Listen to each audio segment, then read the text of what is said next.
1917 की, जब जर्मन में जंग चल रही थी। हम जर्मन सोल्जर्स सिपाहियों को देखते हैं जिनकी हर तरफ चीखों पुकार होती है। चारों तरफ लाशें थी, सभी डरे हुए थे। इन्हीं बीच हम एक यंग सोल्जर को देखते हैं। उस सिपाही की उम्र बहुत कम थी जो अपनी चारों तरफ लाशों को देखकर डरा हुआ था। वो ऐसा हाल देखकर एक जगह पर बैठा होता है। तभी उसके पास एक सिपाही आता है जो कहता है तुम्हें से नहीं लड़ना होगा। अब वो सिपाही उठता है और बाकी सबके साथ जंग के मैदान में उतर जाता है। उस जर्मन सिपाही ने पहली बार फ्रेंच सिपाही को मारा था। इसी तरह वक्त गुजरता रहता है। अब बहुत सारी लाशें दिखाई जाती हैं जो उन सिपाहियों की थी जो जंग में मारे गए, जो जर्मनी और फ्रांस के दरमियान में चल रही थी। इन्हीं लाशों में उस लड़के की भी लाश थी जो कुछ वक्त पहले बहुत ज्यादा डरा हुआ था, जिसकी लाश गलने सड़ने लगती है। इसीलिए सभी सिपाहियों की लाशों को ताबूत में बंद कर दिया जाता है और फिर एक एक करके सबके जिस्मों से यूनिफॉर्म उतार लिए गए थे और उन यूनिफॉर्म कपड़ों को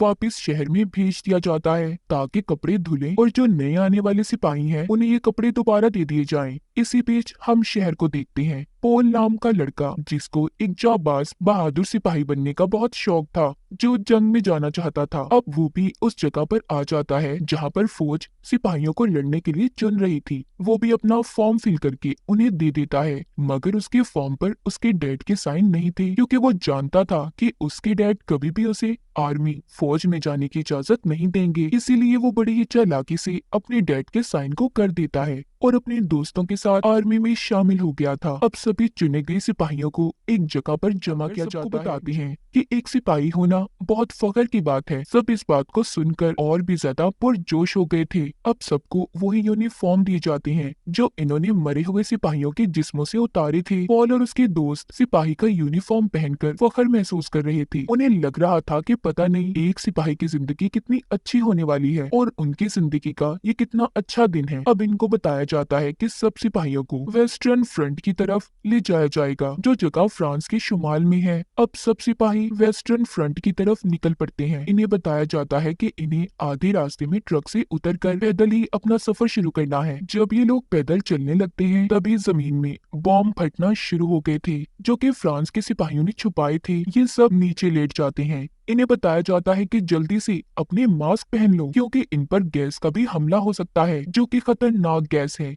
जिससे मौत हो सकती है। सब अपने मास्क पहनने लगते हैं। इसी दरमियान पॉल देखता है कि उसका पहना जा रहा था। पॉल उसकी जब मास्क पहनने में मदद कर रहा था तो अपना मास्क पहनने में उसे देर हो जाती है। इसी बात पर उसका सीनियर उस पर चिल्लाता है और कहता है कि देखो, किसी दूसरे की मदद तब करना जब तुम पहले अपना मास्क पहन लो। इसके बाद ये सब आगे बढ़ते हैं। जब ये बेस पर पहुंचते हैं तो वहाँ का बहुत बुरा हाल था। बेस पानी से भरा हुआ था। सबको कहा जाता है कि यहाँ से इन्हें पानी निकालना है। अब ना तो इनके पास कोई बाल्टी थी और ना ही कोई और सामान, इसीलिए सब अपने हेलमेट उतारकर पानी निकालने लगते हैं। यहीं पर पोल की मुलाकात एक आदमी से होती है जो उसे यहाँ के हालात के बारे में बताता है। उधर उसका एक दोस्त जो यहाँ पर आकर ऐसे हालात देखकर बहुत ज्यादा परेशान हो गया था, वो पोल से कहता है कि मैं नहीं जानता था जंग में जाकर ऐसे हालात होते हैं। मैं यहाँ पर नहीं रह सकता, मुझे अपने घर वापस जाना है। मगर अब इसकी ऐसी कोई भी बात का कोई फायदा नहीं था क्योंकि ये लोग अब जंग लड़े बगैर यहाँ से नहीं जा सकते थे। इसी तरह पानी निकालते हुए रात हो जाती है। अब रात को इन्हें जिम्मेदारी दी जाती है कि इन्हें बॉर्डर पर खड़े पहरा देना है।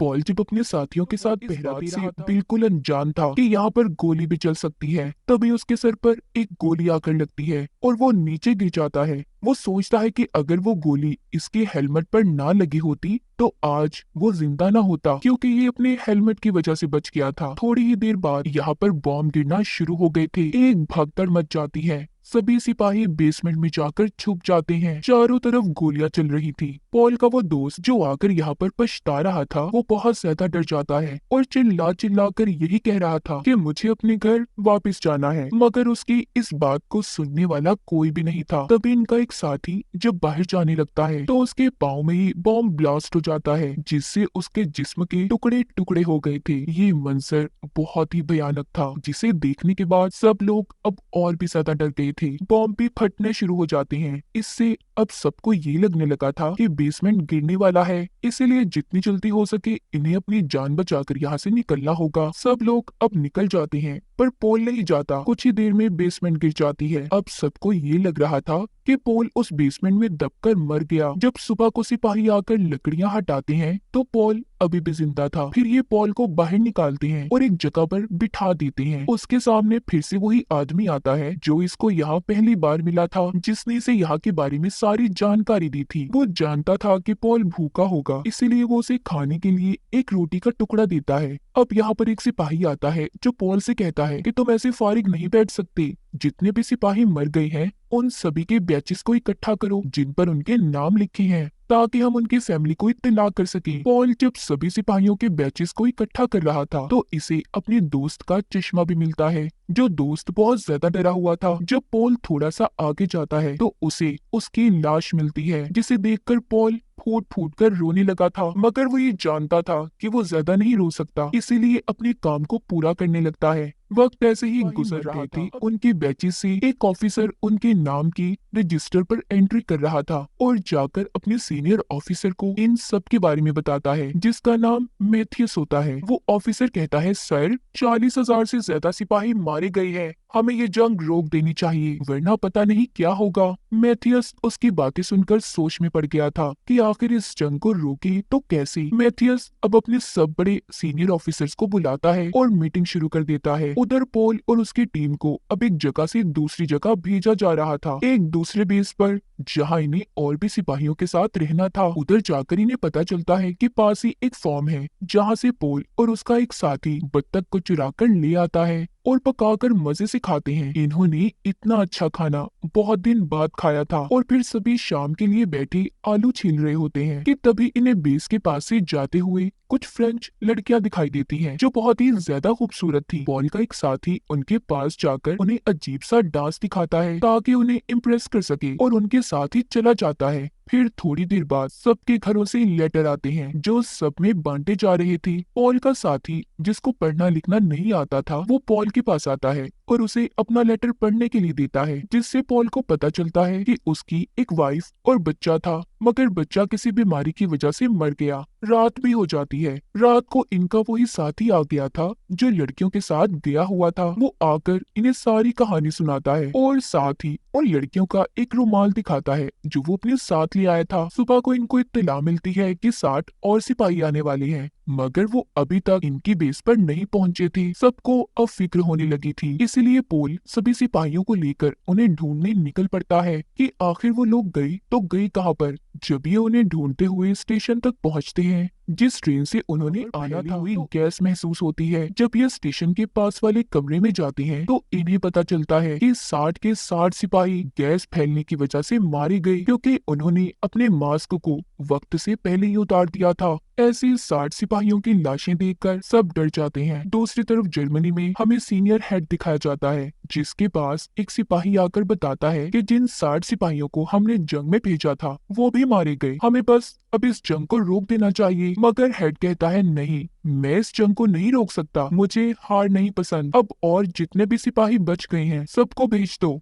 वेस्टर्न फ्रंट पर, और अगर जरूरत पड़े तो और भी सिपाहियों को जमा करो। दूसरी तरफ हम मैथियस को देखते हैं जो सिपाहियों की वजह से बहुत ज्यादा परेशान था, क्योंकि आए दिन सबकी मौत हो रही थी, इसीलिए वो किसी भी तरह अब इस जंग को रोकना चाहता था। वो अपनी इन्हीं कोशिशों में लगा था कि किसी तरह उसकी गवर्नमेंट से बात हो जाए। उधर पॉल और उसकी टीम को दिखाया जाता है कि सबको वेस्टर्न फ्रंट पर जाना है। हेड का ऑर्डर आया है कि सभी जंग के लिए तैयार हो जाएं। मैथियस भी सबको जमा करने में कामयाब हो गया था। वो सभी ऑफिसर से बात करता है, उन्हें बताता है कि मुल्क पर जंग के कितने बुरे असरात पड़ते हैं, हमें इसीलिए जंग को खत्म कर देना चाहिए। वो सारी रिपोर्ट को तैयार करके लाया था कि सभी ऑफिसर उस पर साइन कर दें, जंग को बंद कर दें, मगर एक फ्रेंच ऑफिसर साइन नहीं करता, कहता है कि मैं 72 घंटे बात करूंगा। उसकी इस बात पर मैथियस को गुस्सा आ जाता है, कहता है, सर 72 घंटे बाद न जाने कितने मासूम सिपाहियों की जान चली जाएगी। मगर वो फ्रेंच ऑफिसर एक बात नहीं सुनता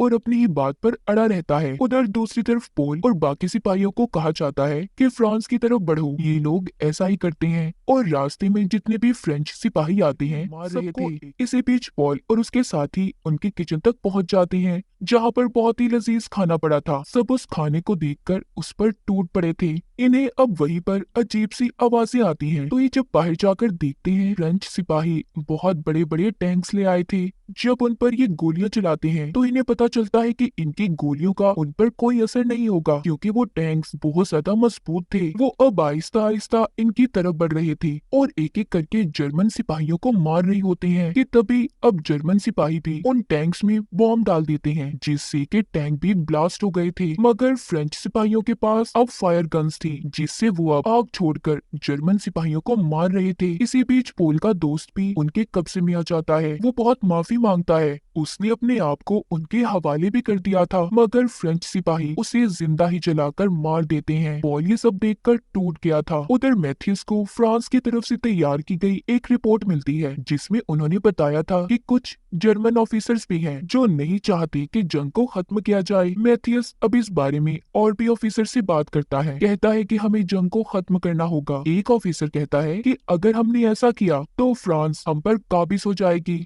और कब्जा कर लेगी। मगर मैथ्यूस कहता है नहीं, अब बस हमें समझौता कर लेना चाहिए। उधर जंग के मैदान में जर्मन सिपाहियों पर फ्रांस की हवाई फोर्स ने हमला कर दिया था। वो उन पर गोली और बॉम्ब बरसा रहे थे। तभी पॉल बॉम्ब के फटने की वजह से पानी में गिर जाता है और खुद को ऐसे दिखाता है जैसे वो मर गया, इसीलिए कोई उस पर हमला नहीं करता। अब जब वो उठने ही लगता है तो उसे एक फ्रेंच सिपाही देख लेता है, उस पर बॉम्ब बरसाने लगता है कि तभी वो खुद ही फिसलकर नीचे गिर गया था। पॉल अब उस सिपाही को पकड़ लेता है और उसे अपने चाकू से कई बार मारता है मगर वो नहीं मरता। इसीलिए पॉल अब उसके मुंह में मिट्टी डाल देता है ताकि सांस रुकने की वजह से वो मर जाए। बाद में उसे ख्याल आता है कि वो ये क्या कर रहा है। अब वो उस सिपाही की जान बचाने की कोशिश करता है। तभी पॉल को उस सिपाही की जेब से उसकी बीवी और बेटी की तस्वीर मिलती है। थोड़ी ही देर बाद वो सिपाही भी मर गया था। पॉल उससे कहता है कि मैं तुम्हारे घर जरूर जाऊंगा और जाकर तुम्हारी बीवी को बताऊंगा कि तुम बहुत बहादुर सिपाही थे। अब जिसके बाद पॉल अपने बेस पे वापस आ जाता है जहाँ पर सब खुश थे और जीतने की खुशी मना रहे थे।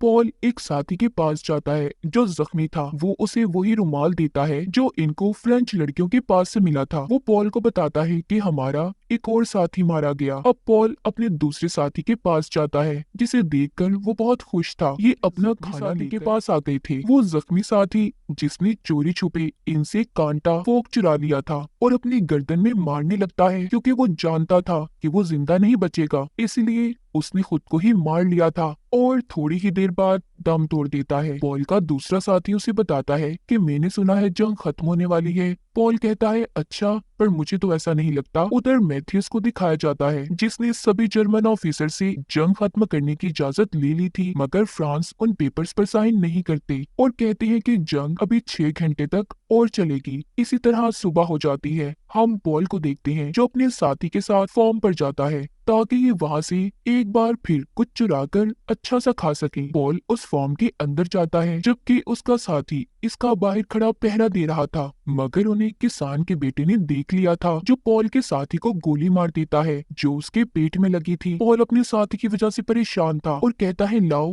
मैं तुम्हारी गोली निकाल देता हूँ। उसका साथी कहता है नहीं, तुम मुझे बस एक सिगरेट दे दो और मुझे बेस पर ले जाओ, वहीं पर मेरा इलाज हो जाएगा। पॉल भी ऐसा ही करता है। जब ये अपने साथी को लेकर जा रहा था तो रास्ते में ये सिपाहियों से भरी गाड़ी देखता है जो बहुत खुश थे क्योंकि जंग अब खत्म हो चुकी थी। पॉल उनसे मदद मांगता है मगर कोई भी इसकी मदद नहीं करता। जब ये अपने साथी को लेकर बेस पर पहुंचता है तो इसे डॉक्टर बताते हैं तुम्हारा साथी मर चुका है। पॉल कहता है ऐसा कैसे हो सकता है, एक गोली सिर्फ उसके पेट में लगी थी, उसकी मौत कैसे हो सकती है। डॉक्टर कहते हैं क्योंकि तुमने आने में देर कर दी, गोली उसके लीवर को छूकर गुजरी जिस वजह से जिस्म में जहर फैल गया। पॉल ये सुनकर बहुत दुखी हो जाता है। इस जंग ने उसके सभी साथियों को उससे छीन लिया था। उसका आखिरी साथी भी मारा जाता है। इसके बाद इन्हें ऑर्डर दिया जाता है कि सबको हेड के पास पहुंचना हार नहीं मानी थी। वो सभी सिपाहियों से कहता है कि हमारे पास अब भी कुछ वक्त बाकी है, हमें फ्रांस पर हमला करना है और उन्हें किसी भी तरह मारना है। मगर ये बात आधे सिपाही नहीं मानते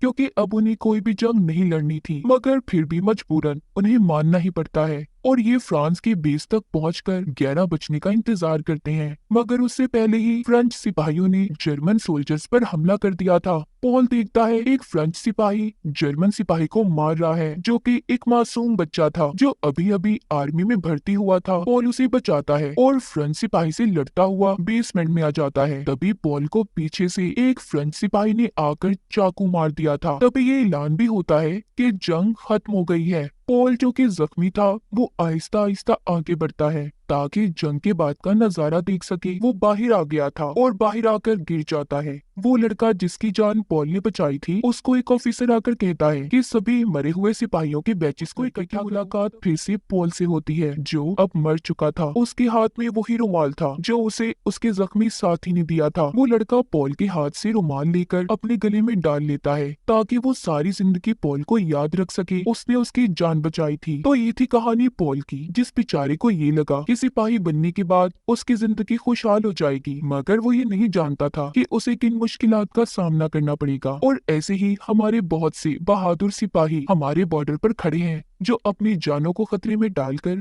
हमारी जान की हिफाजत कर रहे हैं। और इसी के साथ इस फिल्म की कहानी भी यहीं पर खत्म हो जाती है।